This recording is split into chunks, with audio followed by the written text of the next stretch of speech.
चलिए, नमस्कार प्यारे साथियों, जय श्री महाकाल। मैं कुमार विनय स्वागत करता हूं आप सभी का आपके अपने रोजगार विद अंकित के इस ऑनलाइन प्लेटफॉर्म पर। मेरे ख्याल से अब वीडियो आपको प्रॉपर दिखाई दे रहा होगा।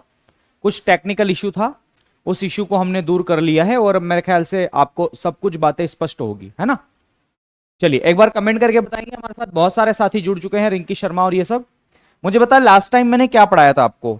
मेरे ख्याल से आरबीआई के कार्य हम लोग पढ़ा चुके थे आप लोगों को, और आज हमें मॉनेटरी पॉलिसी पढ़ना है, जो आरबीआई का एक बहुत ही महत्वपूर्ण कार्य है। मैं एक बार कल की क्लास को जो है वो थोड़ा सा चाहूंगा कि उसको रिपीट कर दूं, उसको मैं समझा दूं, है ना, क्योंकि वो भी इंपॉर्टेंट पार्ट है आप लोगों के लिए। कहीं ना कहीं वहां से भी जो है मेरे साथियों क्वेश्चंस आपकी परीक्षा में बैठते हैं, आते हैं। तो चलिए, मैंने आज की इस क्लास को मेरे साथियों, एक मिनट, आज की इस क्लास को मैं यहां पर जोड़ लेता हूं और आपको बताता हूं कि लास्ट टाइम मैंने आपको क्या पढ़ाया था। मैंने आरबीआई के बारे में पढ़ाया था कि आरबीआई देश का सेंट्रल बैंक है और इसकी स्थापना 1 अप्रैल 1935 को आरबीआई अधिनियम 1934 की सहायता से की गई थी।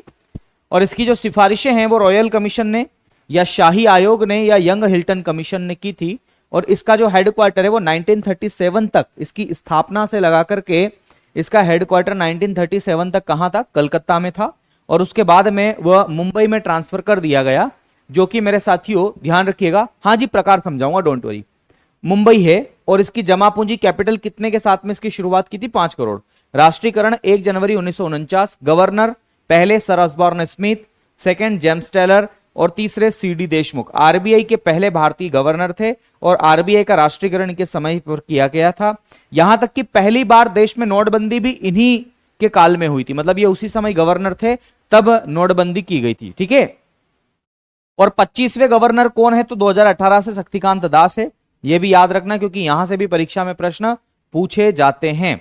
दूसरी बात, आरबीआई का लोगो मैंने बताया था, जिसके अंदर बंगाल टाइगर और ताड़ का जो पेड़ है, पाम ट्री बोलते हैं, उसका है। और बंगाल टाइगर से पहले कौन था, तो शेर था। आरबीआई के कार्य, फंक्शंस ऑफ आरबीआई, तो सेंट्रल बैंक के रूप में और विकासात्मक कार्य जो है, ये दोनों मैंने बता दिए थे।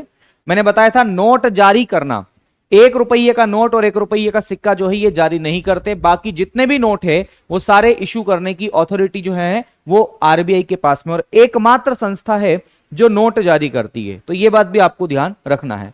बैंकों को लाइसेंस देती है, उनके लाइसेंस को कैंसिल करती, ये भी जिम्मेदारी इसी की है। सरकार का बैंक है, जब भी सरकार को पैसों की आवश्यकता पड़ती है तो सरकार यहां से लोन ले सकती है। बैंकों का भी बैंक है, बैंकर्स बैंक बोलते हैं, यानी कि जब भी किसी कमर्शियल बैंक को पैसों की आवश्यकता पड़ती है तो कमर्शियल बैंक भी यहां से पैसा ले सकती है। उसके बाद में ये मनी सप्लाई या इसी को बोलते हैं लिक्विडिटी को नियंत्रित करने के लिए मॉनेटरी पॉलिसी बनाती है। और कल मैंने मॉनेटरी पॉलिसी के बारे में कुछ बातें बताई थी, उसको मैं बताऊंगा। इसके अलावा ये विदेशी विनिमय भंडार का रखरखाव करती है।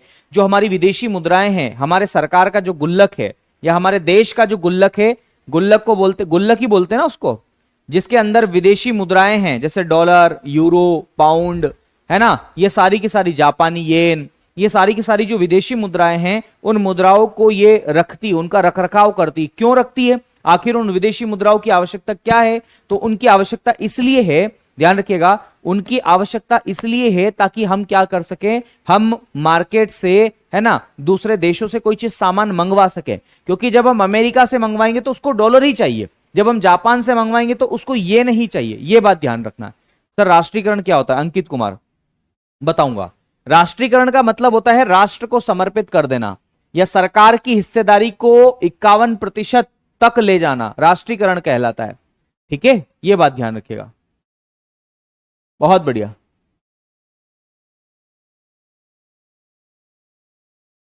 अगला ध्यान रखना, 1 रुपए का नोट और 1 रुपए का सिक्का जो है वो वित्त मंत्रालय के द्वारा जारी किया जाता है। क्यों, ताकि घाटे को कम किया जा सके, कंट्रोल किया जा सके।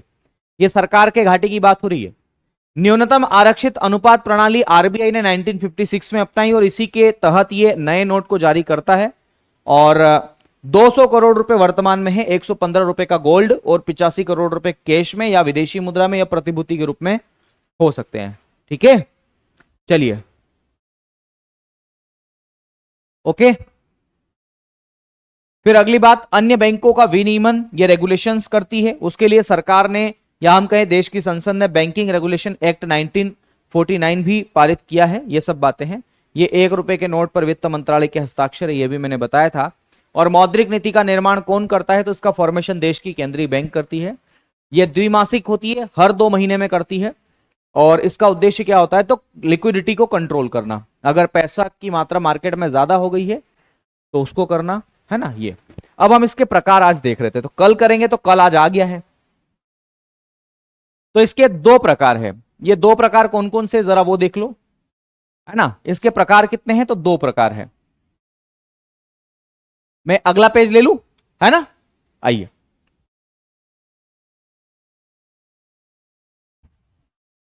यहां से हमें पढ़ना है, तो ध्यान रखिएगा। मैं यहां पर हेडिंग डाल रहा हूं,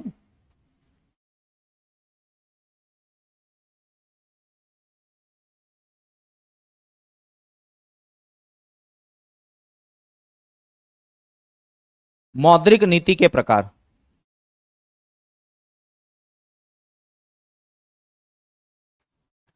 ठीक है, मौद्रिक नीति के प्रकार, और इसको हम बोलते हैं टाइप्स ऑफ मॉनेटरी पॉलिसी।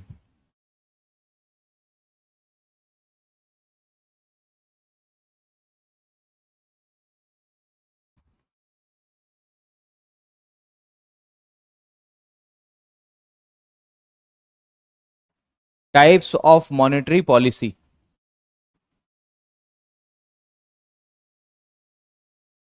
ठीक है मेरे दोस्त, तो मौद्रिक नीति के प्रकारों को हमें देखना है।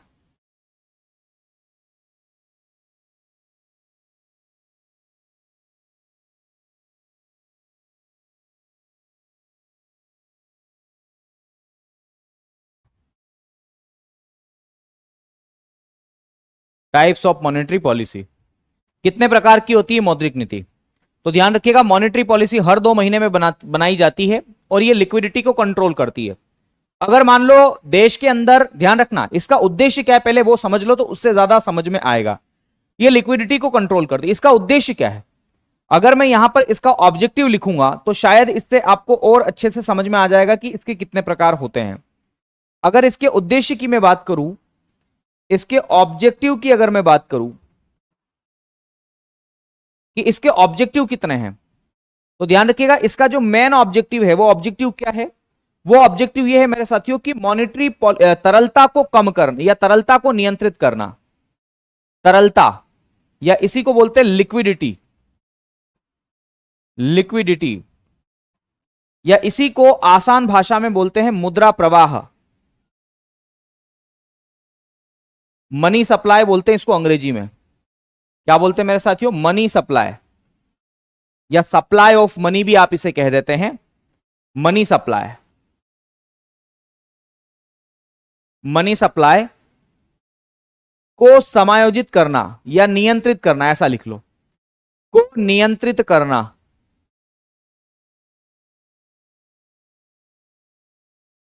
को नियंत्रित करना, इसका मतलब है कि अगर मार्केट में लिक्विडिटी बढ़ जाए तो उसको कंट्रोल करना, और मार्केट में लिक्विडिटी कम हो जाए तो उसको भी कंट्रोल करना। तो ध्यान रखना, अगर इसके उद्देश्य को ध्यान में रखते हुए हम यहां पर यह ध्यान रखेंगे, इसके उद्देश्य को ध्यान में रखते हुए अगर हम बात करें, तो अगर मान लेते हैं कि मार्केट में तरलता बढ़ जाती है, क्या बोल रहा हूं कि मार्केट में अगर तरलता या मुद्रा प्रवाह बढ़ जाता है, मुद्रा प्रवाह या मनी सप्लाई इसको बोल देते हैं, या तरलता, तरलता बढ़ने पर, है ना, बढ़ने पर आरबीआई जो मॉनेटरी पॉलिसी अपनाएगा उसे हम क्या कहेंगे? तो मैंने एक शब्द यहां पर लिखा है मनी सप्लाई या लिक्विडिटी मेरे साथियों मार्केट में बढ़ने पर। तो मेरे साथियों यहां पर मैं लिखूंगा कि मनी सप्लाई या लिक्विडिटी, इंक्रीजिंग इन लिक्विडिटी,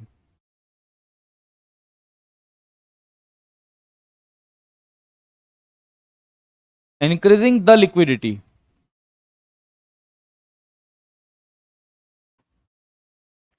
ठीक है, अगर मैंने ये कहा कि भैया बाजार में अगर मनी सप्लाई बढ़ जाए या लिक्विडिटी बढ़ जाए, सभी लोगों के पास में पैसा बढ़ जाए, तो भी इसको कंट्रोल करेगा।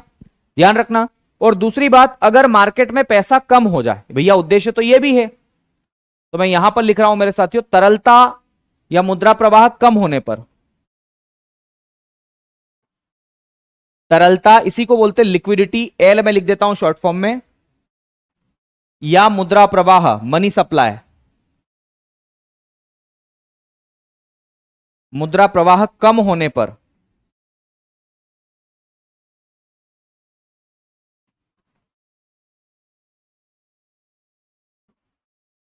ठीक है, तरलता या मुद्रा प्रवाह जो है वो कम होने पर, तो decreasing the liquidity,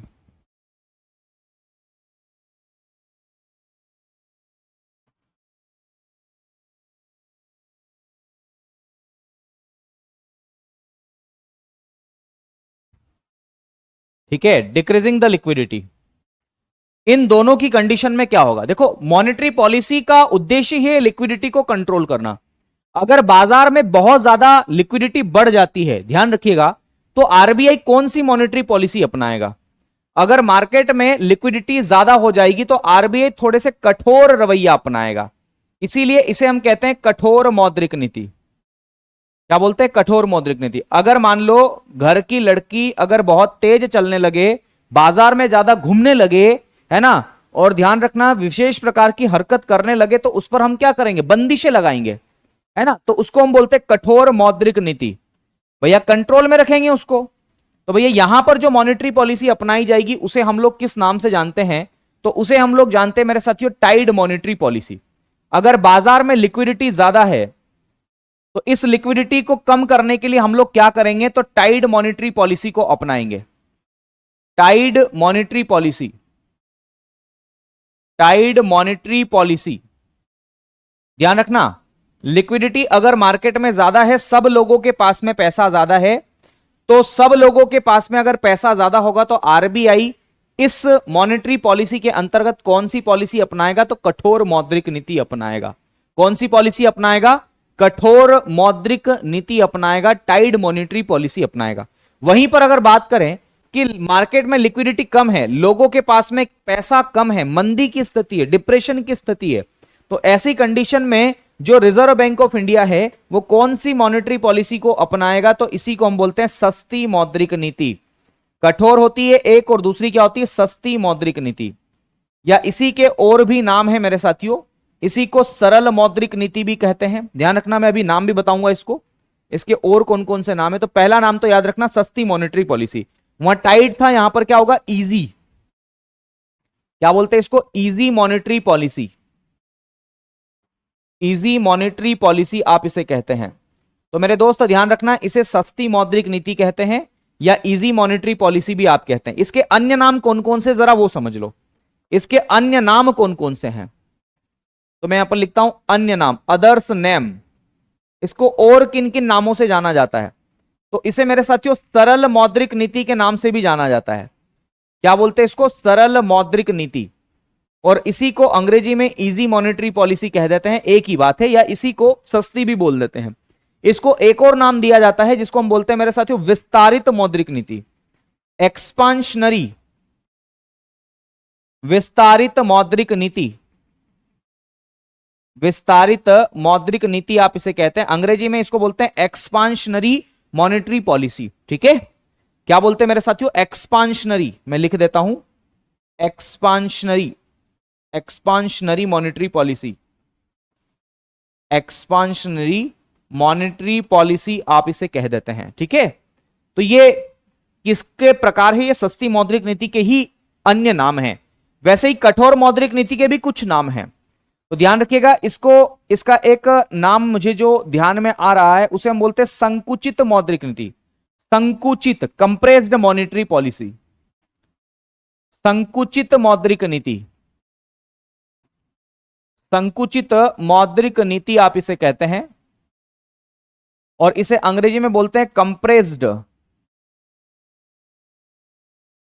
compressed monetary policy.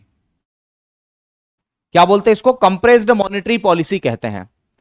तो मैंने जो बताया एक बार प्लीज मैं चाहूंगा कि आप लोग जो है इसको एक बार पढ़ ले। मैंने क्या बताया है? मैंने बहुत ही आसान सी बात बताई है कि मौद्रिक नीति का जो उद्देश्य है वो क्या है।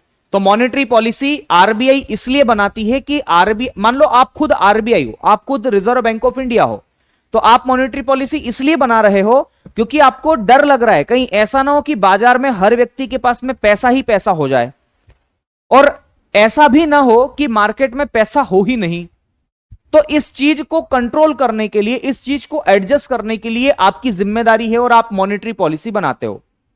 अब ध्यान रखिएगा मेरे साथियों, क्या होता है, ठीक है, होता यह है कि अगर बाजार में पैसा ज्यादा हो जाएगा, समझना मेरी बात को, जो मैं समझाना चाह रहा हूं कि अगर बाजार में हर व्यक्ति के पास में पैसा ज्यादा हो जाएगा तो हर व्यक्ति सोचेगा कि मैं ऐसी खरीद लूं, मैं फ्रिज खरीद लूं, मैं कूलर खरीद लूं, मैं गाड़ी खरीद लूं, मैं घर खरीद लूं, है ना।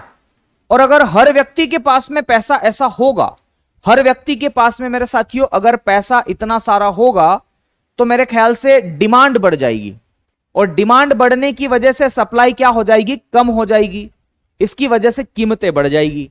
तो ध्यान रखिएगा, पैसा ज्यादा होने की वजह से क्या होगा, बाजार में कीमतें बढ़ जाएगी, प्राइस बढ़ जाएगी। आ रही बात समझ में, प्राइस बढ़ जाएगी।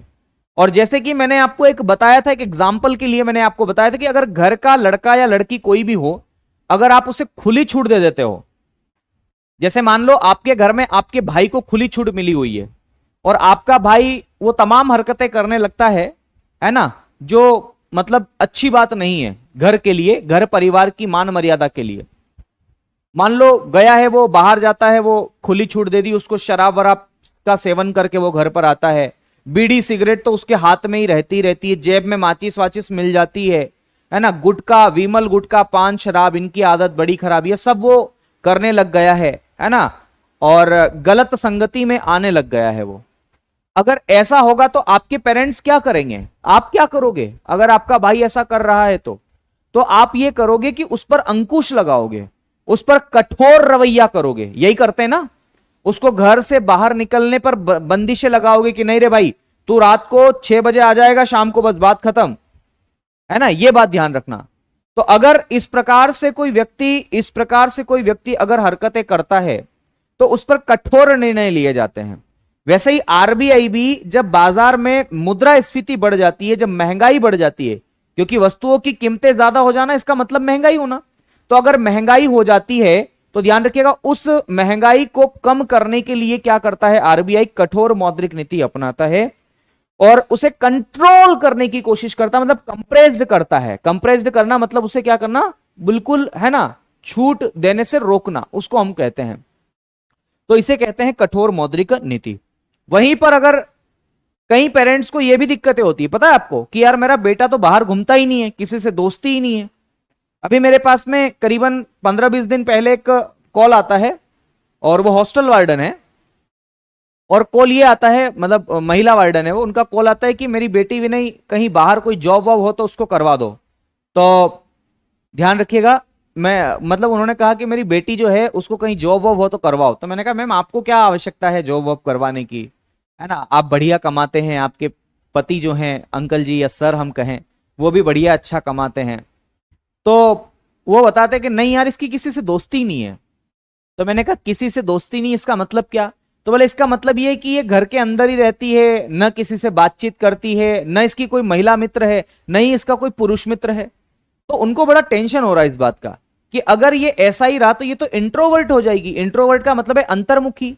कोई नया व्यक्ति आता है तो उससे बात करने में हिचकिचाती है, डर लगता है कहीं इससे क्या बात करूं, है ना, कहीं ऐसा तो नहीं है कि बड़ी समस्या हो जाए, है ना। तो इस प्रकार से उसकी हरकत है, तो उसके पेरेंट्स को बड़ी टेंशन है।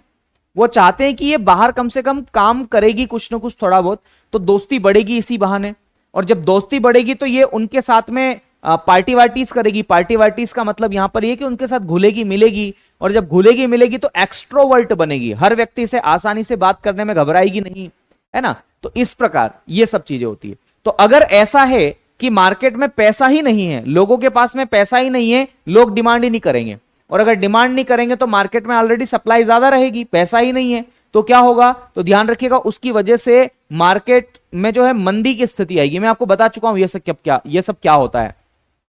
तो इसको दूर करने के लिए आरबीआई जो है वो सस्ती मौद्रिक नीति को अपनाता है, इजी मॉनेटरी पॉलिसी को अपनाता है, जिसको आप एक्सपांशनरी मॉनेटरी पॉलिसी कहते हैं। मैं चाहता हूं मेरे दोस्त कि आप यहां तक की चीजें एक बार पढ़ लो जल्दी से।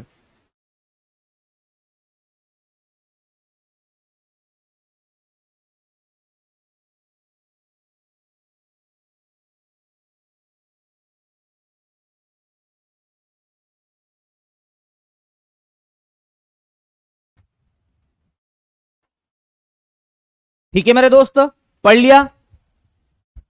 यहां तक पढ़ लिया आप लोगों ने? तो ध्यान रखिएगा, कठोर मौद्रिक नीति और सस्ती मौद्रिक नीति। अब मैं दोनों के बारे में बातचीत करूंगा थोड़ी सी। सबसे पहले मैं बात करता हूं कठोर मौद्रिक नीति के बारे में। कठोर मौद्रिक नीति के बारे में।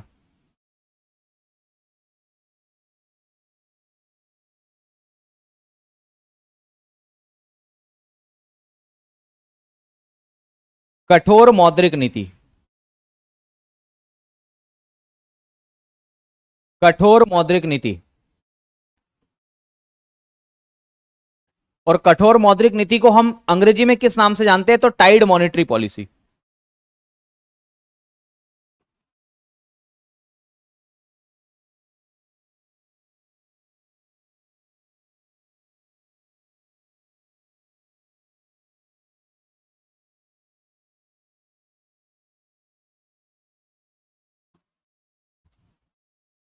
टाइड मॉनेटरी पॉलिसी के बारे में हम इसे जानते हैं, कठोर मौद्रिक नीति, या इसी को हम लोग किस नाम से जानते हैं? टाइड मॉनेटरी पॉलिसी के नाम से जानते हैं। क्या होता है मेरे साथियों टाइड मॉनेटरी पॉलिसी में? तो ध्यान रखिएगा, टाइड मॉनेटरी पॉलिसी में होता क्या है, पहले यह बात ध्यान रखना। तो सबसे पहली बात तो टाइड मॉनेटरी पॉलिसी में आरबीआई क्या करती है यह समझना मेरी बात को। तो यहां पर यह लिखेंगे इसका उपयोग या इसका प्रयोग, ऐसा लिखें, या आरबीआई इसे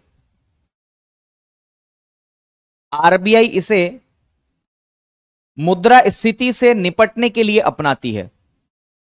आरबीआई इसे मुद्रास्फीति, या इसी को बोलते हैं इन्फ्लेशन, आरबीआई इसे मुद्रास्फीति, अरे बाप रे,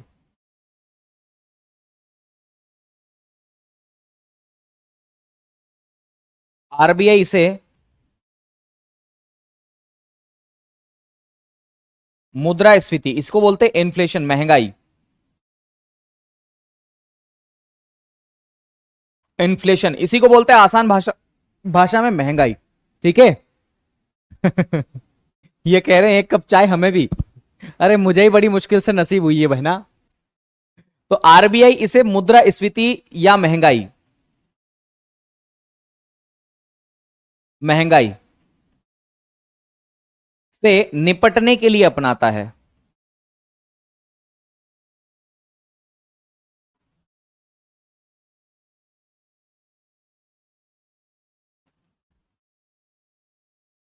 या फिर हम इसी को दूसरी भाषा में कहें तो आरबीआई जो है मुद्रास्फीति को कम करने के लिए, महंगाई को कम करने के लिए इसको अपनाता है। यह बात आपको ध्यान रखना है। मैंने निपटना लिखा है, मतलब देखो इकोनॉमिक्स पढ़ाने का जो मेरा तरीका है ना वो ये है कि बहुत आसान से शब्दों में मैं आपको बता दूं वो चीज जो कि आपको अच्छे से समझ में आ जाए। इकोनॉमिक्स की शब्दावली ऐसी है जो आमतौर पर समझ में नहीं आती है, लेकिन फिर भी मैं कोशिश करता हूं। तो आरबीआई महंगाई को अपनाने के लिए इसको करता है। अच्छा क्या करेगा आरबीआई इसमें? तो ध्यान रखिएगा, दूसरा बिंदु लिखेंगे, इसमें ब्याज दरों को बढ़ा करके, इसमें ब्याज दरों, इंटरेस्ट रेट आप इसे बोलते हैं, इंटरेस्ट रेट, इसमें ब्याज दरों को बढ़ाकर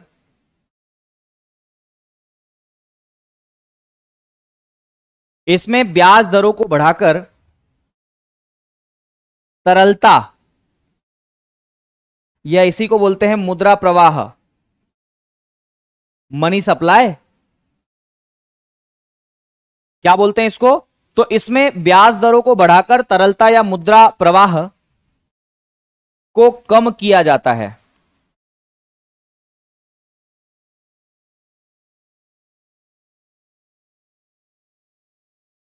को कम किया जाता है। ध्यान रखना मैंने क्या बढ़ाया, क्या बातें बताई है यहां पर। इंटरेस्ट रेट को क्या करना मेरे साथियों? तो ध्यान रखिएगा इंटरेस्ट रेट को बढ़ाना। आ रही बात समझ में? तो इंटरेस्ट रेट को क्या करना, इंटरेस्ट रेट को बढ़ाना, जिसकी वजह से क्या हो, तो जिसकी वजह से मेरे दोस्त क्या होगा, तो जिसकी वजह से तरलता जो है या हम कहें मुद्रा प्रवाह जो है मेरे साथियों वो क्या हो जाए, वो कम किया जाए। तो ध्यान रखिएगा मुद्रा प्रवाह को क्या किया जाए, इसकी वजह से कम किया जाए। ये बहुत ही इंपॉर्टेंट बात मैंने आपको यहां पर बताई है। क्या बताइए मेरे साथियों कि इसमें क्या किया जाएगा, तो सिंपल सी बात है, ब्याज दर बढ़ाकर, ब्याज दर जिसको आप इंटरेस्ट रेट बोलते हैं, मैं लिख रहा हूं आईआर, एक ही बात है, इसको बढ़ाएंगे तो इसकी वजह से बाजार में तरलता क्या होगा, कम होगा, या बाजार में मनी सप्लाई वो जो होगी वो क्या होगी, कम होगी। इसको मनी सप्लाई बोलते हैं, मैं लिक्विडिटी बोल देता हूं, एक ही बात है। तो इससे लिक्विडिटी क्या होगी मेरे साथियों, कम होगी। कैसे होगी जरा वो समझो। अगर ये बात भी आपको समझ में नहीं आई है तो अब समझ में आएगी। ध्यान रखिएगा व्यक्ति के पास पैसा कहां से आता है, तो ध्यान रखना सबसे पहले पैसों का जो चलन का क्रम है वो कैसा है, तो रिजर्व बैंक ऑफ इंडिया जो है, ध्यान रखना आरबीआई के पास में पैसों का भंडार है, ऐसा हम मान करके चलते हैं। और मैं आपको एक बात बता दूं मेरे साथियों, आरबीआई पैसा किसको देता है, मैं जो कह रहा हूं वो समझना अच्छे से ताकि हर बात समझ में आए आपको। मैं ये कह रहा हूं कि आरबीआई से पैसा कहां जाता है, तो आरबीआई पैसा देता है, किसको देता है आरबीआई पैसा, आरबीआई पैसा देगा बैंकों को, किसको देगा, बैंकों को पैसा देगा, समझना। तो आरबीआई बैंकों को पैसा देगा मेरे साथियों, बैंक को, व्यापारिक बैंक को हम बोलते हैं या कमर्शियल बैंक इसे बोल देते हैं। तो मैं पूरा लिखता हूं व्यापारिक बैंक, या इसी को अंग्रेजी में कमर्शियल बैंक कहते हैं, है ना। तो व्यापारिक बैंक को पैसा किसने दिया, तो ध्यान रखिएगा व्यापारिक बैंक को पैसा जो है वो किसने दिया, कमर्शियल बैंकों को पैसा किसने दिया, आरबीआई ने दिया। तो ध्यान रखना ये आरबीआई जो है ये क्या करता है, ये पैसा यहां पर भेजता है। तो धन का जो प्रवाह है, मनी जो है मेरे साथियों या लिक्विडिटी जो है वो कहां चली गई, आरबीआई से व्यापारिक बैंकों के पास चली गई। तो व्यापारिक बैंक बदले में इसको क्या देंगे, तो ध्यान रखिएगा बदले में व्यापारिक बैंक जो है इसको क्या देंगे, ब्याज देंगे। क्या देंगे मेरे साथियों, ब्याज देंगे। अब ये ब्याज क्या होता है, इंटरेस्ट क्या होता है, सब आपको बताऊंगा मैं आगे। बदले में इसको ब्याज देंगे, ठीक है, इसको क्या देंगे मेरे दोस्त, ब्याज देंगे। तो जब भी कभी व्यापारिक बैंकों को या सरकार को पैसों की आवश्यकता पड़ती है तो आरबीआई पैसा व्यापारिक बैंकों को देता है, कमर्शियल बैंकों को देगा, बदले में कमर्शियल बैंक जो है आरबीआई को ब्याज देंगे। उसके बाद में ध्यान रखना, उसके बाद में जब भी कभी जनता को पैसों की आवश्यकता पड़ती है, जनता मतलब आम नागरिक, आप और मैं, सिटीजन आप बोल दो, अगर आम नागरिकों को पैसों की आवश्यकता पड़ती है ना, यहां के सिटीजन को पैसों की आवश्यकता पड़ती है, तो पैसों का प्रवाह कैसे होता है, तो ध्यान रखिएगा अगर यहां की जनता को पैसों की आवश्यकता पड़ती है तो जनता पैसा कहां से लेगी, तो जनता मेरे साथियों पैसा लेगी इस व्यापारिक बैंक से। तो व्यापारिक बैंक क्या करेगी, फिर यहां से मेरे साथियों मनी जो है वो जनता को देगी। ध्यान रखना यहां से पैसा जो है व्यापारिक बैंक है वो जनता को देगी, बदले में जनता जो है इस कमर्शियल बैंकों को क्या देगी, तो ध्यान रखिएगा ये इसको ब्याज देगी। क्या देगी मेरे साथियों, ब्याज देगी, जिसे आप अंग्रेजी में क्या बोलते हैं, इंटरेस्ट बोलते हैं। आ रही बात समझ में, ये पैसों का क्रम है, मतलब पैसा कहां से कहां जाता है, तो रिजर्व बैंक ऑफ इंडिया से कमर्शियल बैंकों के पास में पैसा जाता है, ध्यान रखिएगा, ठीक है। दूसरी बात व्यापारिक बैंकों से जो पैसा है वो किसके पास में जाता है, तो वो मेरे साथियों जनता या आम नागरिक के पास में जाता है। इतनी बातें समझ में आ गई, ठीक है, इतनी बातें समझ में आ गई। क्या आम जनता सीधे आरबीआई से पैसा लोन ले सकती है, नहीं ले सकती। आम जनता सीधे तौर पर आरबीआई से लोन नहीं ले सकती, यह बात आपको ध्यान रखना है, ठीक है। यह बात समझ में आ गई ना मैंने जो बताई आपको। अब मुझे एक बात बताना, अगर आरबीआई व्यापारिक बैंकों को महंगी ब्याज दरों पर, ज्यादा ब्याज दरों पर, है ना, लोन देगी, तो भैया व्यापारिक बैंक नहीं बोलेगी अरे यार अभी कोई नहीं ले रहा हूं मैं तो लोन। आ रही बात समझ में, या इसको और आसान करता हूं, अगर जैसे मान लो कि आपको पैसे की जरूरत पड़ी और आप बैंक गए, चाहे वो पंजाब नेशनल बैंक गए, चाहे वो बैंक ऑफ इंडिया गए, एसबीआई गए, कहीं भी गए, और आपने वहां जाकर के कहा कि मुझे लोन चाहिए, बोले ठीक है मिल जाएगा, लाओ डॉक्यूमेंट्स लेके आ जाओ। डॉक्यूमेंट्स आपने दे दिए उसको, और उसने कहा ठीक है दे तो देंगे, बोले कितनी ब्याज लोगे, आपका प्रश्न क्या होगा, ब्याज दर क्या होगी, तो उन्होंने ये कहा कि ब्याज दर जो है वो 15% होगी। कितना परसेंट होगी, 15% वार्षिक होगी, वार्षिक एन्युअल, 15% एन्युअल जो है वो ब्याज दर होगी। तो आपका दिमाग खराब होगा, अरे यार इतना महंगा ब्याज, तो बोले हाँ इतना महंगा ब्याज, तो आप कहोगे यार ये गलत बात है यार, बहुत ज्यादा महंगा दे रहे हो आप। आ रही बात समझ में? तो ध्यान रखना, वो व्यापारिक बैंक आपको क्या कहेगी, अरे भाई हम जिससे पैसा लेते हैं वो भी तो हमें महंगा दे रहा है। आ रही बात समझ में? तो बोले कितना महंगा दे रहा है? तो वो बोले हमें बहुत ज्यादा महंगा दे रहा है। आ रही बात समझ में? तो बोले ये महंगा क्यों दे रहा है, आपके दिमाग में सवाल आएगा कि ये महंगा क्यों दे रहा है। फिर आप जब अपने नोट्स को खंगालोगे तो विनय सर के नोट्स आपको मिलेंगे, और फिर आप देखोगे कि ये महंगा इसलिए दे रहा है, ये ब्याज दर इसलिए ज्यादा ले रहा है क्योंकि बाजार में क्या है, महंगाई है। तो बाजार में इस महंगाई को कंट्रोल करने के लिए, ताकि लोगों की जेब में पैसा जाने से रुके, लोगों की जेब में पैसा न जाए, इसके लिए आरबीआई जो है व्यापारिक बैंकों को महंगी ब्याज दरों पर लोन देगा। और बदले में जब ये इसको महंगा देगा तो ये कौन सा जनता का कल्याण करने के लिए बैठा है, ये तो खुद अपना पेट भरने के लिए बैठा है। व्यापारिक बैंक तो व्यापार करने के उद्देश्य से आए हैं। आ रही बात समझ में? तो ये क्या करेंगे, तो ध्यान रखिएगा, है ना, ये क्या करेंगे मेरे दोस्त, ये भी इनको महंगा महंगा लोन देंगे। तो फिर ये जनता बोलेगी चलो अभी नहीं लेते हैं, 2 महीने बाद ले लेंगे, है ना। तो 2 महीने बाद तो फिर कंट्रोल हो ही जाएगी मुद्रास्फीति। आ रही बात समझ में? तो ये बात आपको ध्यान समझना है। बहुत बढ़िया, इतनी बात समझ में आ गई आप लोगों को। एक बार बता दे, इसको बोलते हैं कठोर मौद्रिक नीति। क्या बोलते हैं इसको? कठोर मौद्रिक नीति बोलते हैं, ठीक है। या इसी को संकुचित मौद्रिक नीति भी बोल देते हैं। तो क्या होता है कठोर मौद्रिक नीति में? अगर कोई आपसे पूछ ले प्रश्न, तो उसको जवाब देना है कि कठोर मौद्रिक नीति में ब्याज दरों को बढ़ाया जाता है ताकि मुद्रा प्रवाह या लिक्विडिटी को क्या किया जा सके, कम किया जा सके। तो ब्याज दरों को बढ़ाकर के मुद्रा प्रवाह या लिक्विडिटी को क्या किया जाता है, कम करने की कोशिश की जाती है, ठीक है। ये 2 बातें अगर आप इसमें याद कर लोगे तो मजा आ जाएगा। वैसे ही मेरे साथियों एक जो मॉनेटरी पॉलिसी, उसका नाम है सस्ती या सरल मौद्रिक नीति। क्या बोलते हैं? सरल मौद्रिक नीति। तो इसको भी लिख ले जरा, सरल या सस्ती मौद्रिक नीति को बोलते हैं सरल या सस्ती मौद्रिक नीति।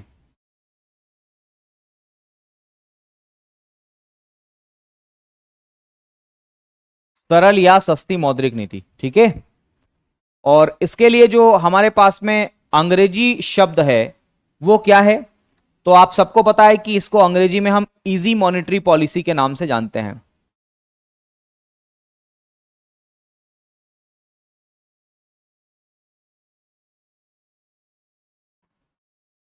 इजी मॉनेटरी पॉलिसी के नाम से हम इसे जानते हैं।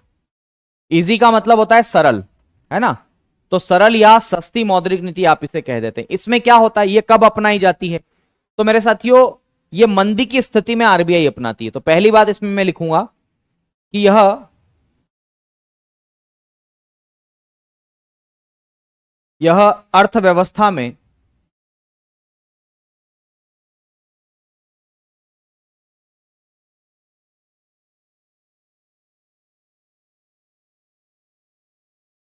यह अर्थव्यवस्था में मंदी,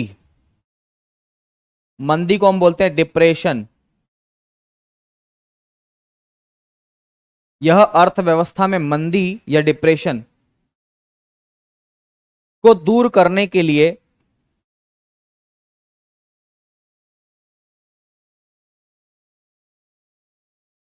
मंदी या डिप्रेशन को दूर करने के लिए अपनाई जाती है। मैंने मंदी क्या होता है बता दिया था आपको, अगर नहीं बताया था तो अभी बता देता हूं, सुन लो एक बार।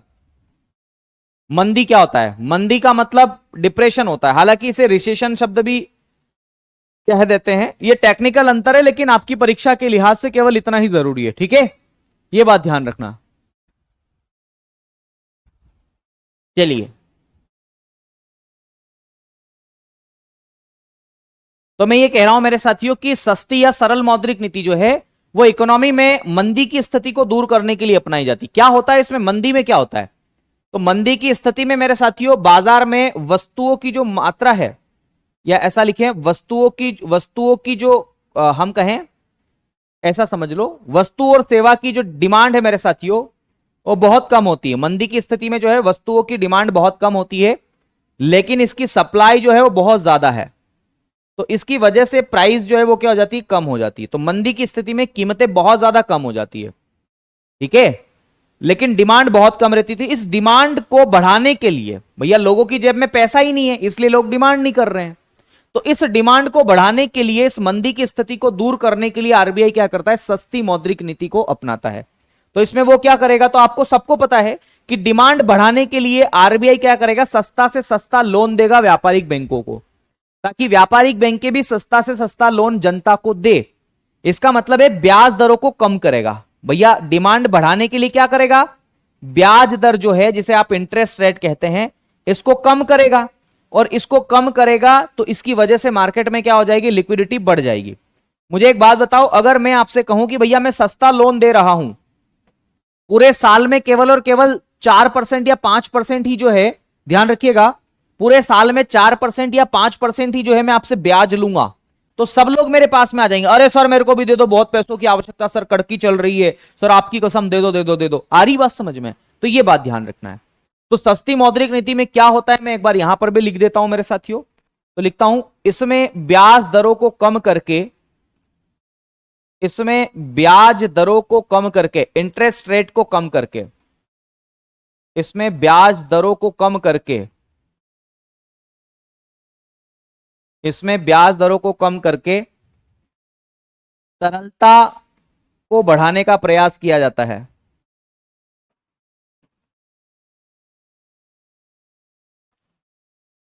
तरलता को बढ़ाने का प्रयास किया जाता है। ठीक है, अब वही वाली बात है जो मैं आपको यहां पर बताऊंगा। क्या बात है, एक तरफ, मतलब ये बात हालांकि मैंने वहां पर लिख दी है, लेकिन फिर भी यहां पर लिख देता हूं मैं, कि ब्याज दर जो है मेरे साथियों, जिसे आप इंटरेस्ट रेट कहते हैं, इसको कम किया जाता है, जिसकी वजह से मार्केट में लिक्विडिटी जो है वो क्या हो जाएगी, बढ़ जाएगी। तो जिसकी वजह से लिक्विडिटी क्या हो जाएगी, बढ़ जाएगी। तो मेरे साथियों सिंपल सा एक फॉर्मूला आपको याद रखना है, ब्याज दरों को कम करके लिक्विडिटी को बढ़ाना। क्या होता है ये मामला, मामला है क्या, तो मामला ये है कि आरबीआई अगर, ध्यान रखना वही है, मतलब क्यों बनाऊं मैं इसको डबल डबल, तो ध्यान रखना, आरबीआई अगर सस्ती ब्याज दरों पर, पीछे वाला ले लेता हूं उदाहरण, आरबीआई अगर सस्ती ब्याज दरों पर व्यापारिक बैंकों को लोन देगा, तो व्यापारिक बैंक जो है वो भी तो सस्ती ब्याज दरों पर जनता को लोन देंगे। तो जब जनता की जेब में पैसा आ जाएगा, तो ध्यान रखिएगा, पैसा आ जाएगा तो फिर तो क्या बल्ले बल्ले हो जाएगी। आ रही बात समझ में? तो ये मूल उद्देश्य इसका है, ये सब होता है। तो भैया मौद्रिक नीति दो प्रकार की, कठोर और सस्ती। एक बार मैं चाहूंगा कि आप लोग प्लीज प्लीज और प्लीज और प्लीज इसको एक बार पढ़ लो यार, आप लोग जल्दी से, जितना मैंने पढ़ाया ना आज ये 3 पेज, इनको एक बार जल्दी से पढ़ो, तो फिर मैं अगली बात करता हूं मौद्रिक नीति के उपकरण की, हम बात करेंगे टूल्स ऑफ मॉनेटरी पॉलिसी की। एक बार प्लीज इतना पढ़ लो प्लीज। विकी प्लीज, है ना, विकी प्लीज, देखिए आपने मूवी, चलिए एक बार इतना पढ़ लीजिए जल्दी से, है ना, जल्दी से इतना एक बार पढ़ लो।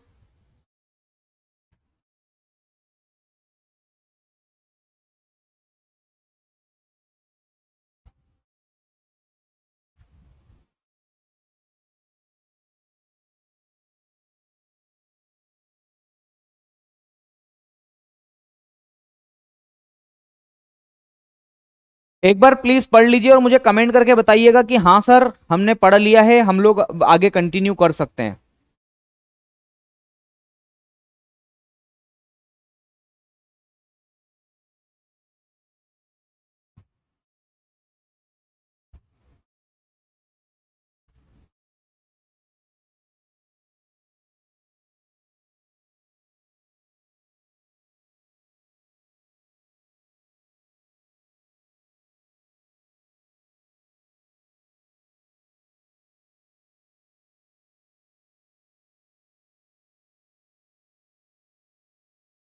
एक बार प्लीज फर्स्ट पेज तो लाओ सर। अरे आपने लिखा होगा ना विपुल, बहुत बढ़िया। देखो कोई दिक्कत तो नहीं है यहां पर किसी को, एक बार जल्दी से बताएंगे सब लोग, यहां पर कोई दिक्कत तो नहीं है किसी को?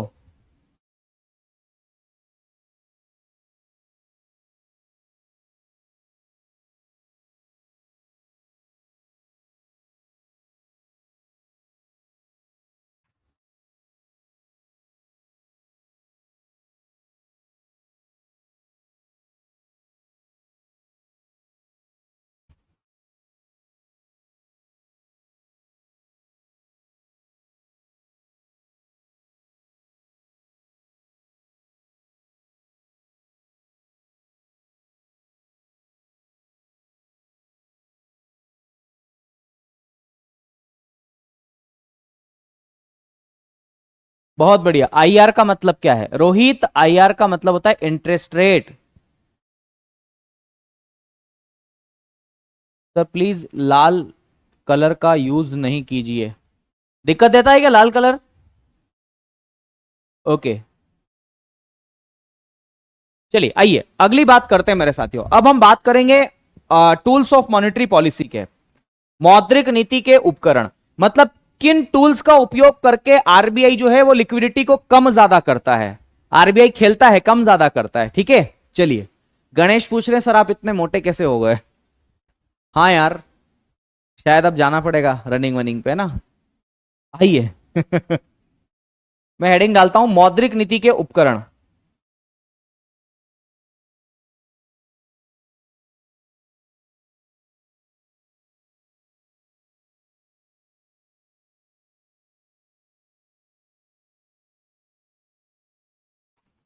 मौद्रिक नीति के उपकरण,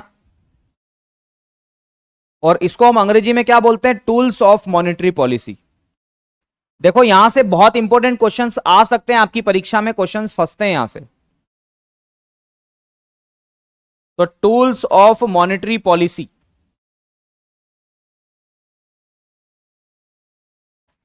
ठीक है, टूल्स ऑफ मॉनेटरी पॉलिसी के नाम से आप इसे जानते हैं। मौद्रिक नीति के उपकरण हम इसे कहते हैं। क्या कहते हैं मेरे दोस्त? मौद्रिक नीति के उपकरण आप इसे कहते हैं। तो मौद्रिक नीति के उपकरण क्या क्या होते हैं जरा वो समझो। तो मौद्रिक नीति के उपकरणों को दो पार्ट में डिवाइड करके देखा जाता है। बोले दो पार्ट में? जी हाँ गुरुजी, दो पार्ट में। तो बोले दो पार्ट में कौन कौन से हैं जरा बताओ गुरुजी। तो ध्यान रखना वो दो पार्ट कौन कौन से हैं। तो वो दो पार्ट है मेरे साथियों। एक को हम लोग किस नाम से जानते हैं? तो एक को हम बोलते हैं मात्रात्मक उपकरण।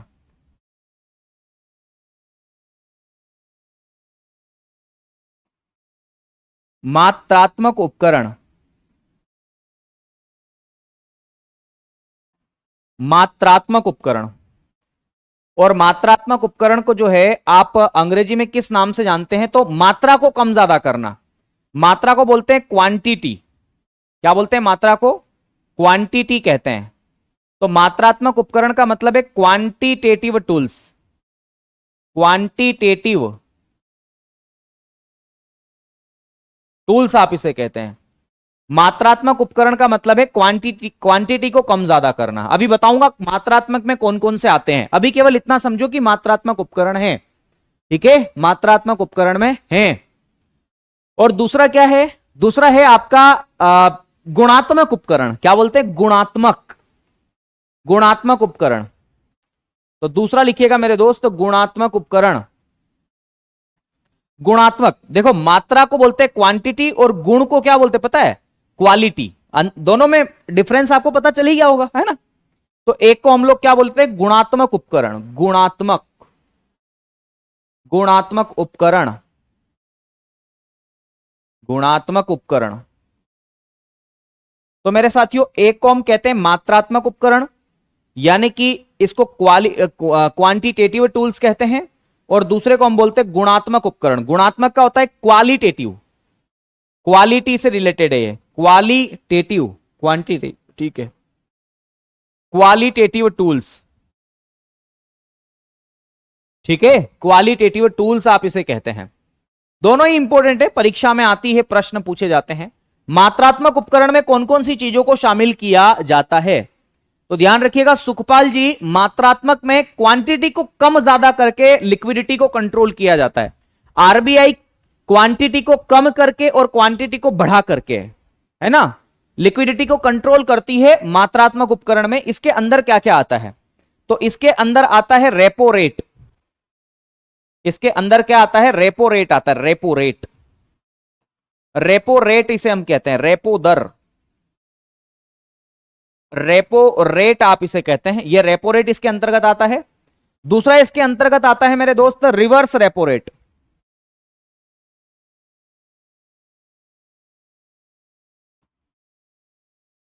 रिवर्स रेपो रेट इसे बोलते हैं ट्रिपल आर, 3R भी बोल देते हैं इसको, 3R। एक होता है रिवर्स रेपो रेट, एक होता है मेरे साथ, अभी नाम लिख लो केवल, बाकी सब मैं बताऊंगा इसको। एक को बोलते हैं OMO, open market operations, OMO को हम लोग किस नाम से जानते हैं?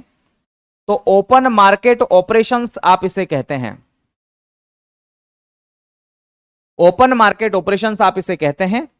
इसे हिंदी में कहते हैं खुले बाजार की क्रियाएं। खुले बाजार की क्रियाएं। अभी केवल नाम लिख लो, है ना, एक एक के बारे में चीर हरण करेंगे हम, ठीक है। एक हो गया आपका मात्रात्मक, OMO हो गया, रिवर्स रेपो रेट हो गया। हाँ, फिर लिखना मेरे साथियों CRR। CRR इसको हम बोलते हैं कैश रिजर्व रेशो। अभी हिंदी में छोड़ो, कैश रिजर्व रेशो हम इसको करेंगे, कल करेंगे, बढ़ाएंगे इसको। एक होता है मेरे दोस्त SLR। SLR को हम लिखते हैं statutory liquidity ratio. Statutory liquidity ratio, ठीक है, स्टैट्यूटरी लिक्विडिटी रेशियो। तो CRR हो गया, SLR हो गया, और भी है इसके उपकरण। एक है मेरे साथियों MSF rate, marginal standing facility. MSF दर बोलते हैं इसको हिंदी में, और इसको अंग्रेजी में बोलते हैं मार्जिनल स्टैंडिंग फैसिलिटी, सीमांत सुविधा दर। Marginal standing facility, marginal standing facility rate आप इसको बोलते हैं। एक होता है बैंक रेट, बैंक दर, बैंक रेट भी आप कहते हैं। MSF हो गया, बैंक हो गया, रेपो हो गया, रिवर्स रेपो हो गया, ओपन मार्केट ऑपरेशंस हो गया, CRR, SLR। हाँ, ये सारे के सारे उपकरण किसके हैं? तो ध्यान रखिएगा, एक मात्रात्मक उपकरण है। मात्रात्मक उपकरण क्या बोलते हैं? मात्रात्मक उपकरण आप इसे कहते हैं, ठीक है, मात्रात्मक उपकरण। बहुत बढ़िया, मात्रात्मक उपकरण। और दूसरा है मेरे साथियों गुणात्मक उपकरण। गुणात्मक में क्या क्या आता है? तो देखो, एक आता है इसके अंदर नैतिक दबाव। नैतिक दबाव, नैतिक दबाव। अब ये नैतिक दबाव क्या है बताऊंगा, डोंट वरी, इतना लोड मत लो, आगे आगे नहीं चलना है, हमें आराम से पढ़ना है, होले होले। एक होता है आपका जिसे हम बोलते हैं मार्जिन लिमिट, है ना, मार्जिन लिमिट, मार्जिन लिमिट या मार्जिन सीमा। मार्जिन सीमा मेरे साथियों एक ये होता है ना, मार्जिन सीमा। नैतिक दबाव हो गया, मार्जिन सीमा हो गया, ये दोनों बातें आपको याद रखना है। मैं पढ़ाऊंगा तब इसके बारे में आपको स्पष्ट रूप से बताऊंगा कि नैतिक दबाव क्या होता है, मार्जिन लिमिट क्या होता है। तो एक लिमिट सेट कर दी जाती है ना, कि इससे ज्यादा लोन आपको इस क्षेत्र में नहीं देना है, इससे कम इसमें नहीं देना है, ये तमाम बातें, ठीक है। चलिए, बहुत बढ़िया, शानदार। देखो दोस्त, टाइमिंग बदलाव की बात है तो मैं पूरी कोशिश कर चुका हूं। टाइमिंग बदलाव का ऐसा कोई मुझे अंदेशा दिखाई नहीं दे रहा है, और न ही मैं आपको ऐसा कोई अंदेशा की बात करूंगा कि टाइमिंग बदलेगा। भाई, जो लोग नहीं पढ़ पाते हैं, अभी नेट खत्म हो जाता है, आप अपना रूल्स बना लो, रेगुलेशंस कर लो कि हमें जो है क्लास विनय सर की वो लाइब्रेरी में या कहीं भी जब भी नेट आएगा तब करनी है। देखो, मेहनत आपको करना है, कोशिश हम कर सकते हैं, ठीक है, ये बात आपको ध्यान रखना है।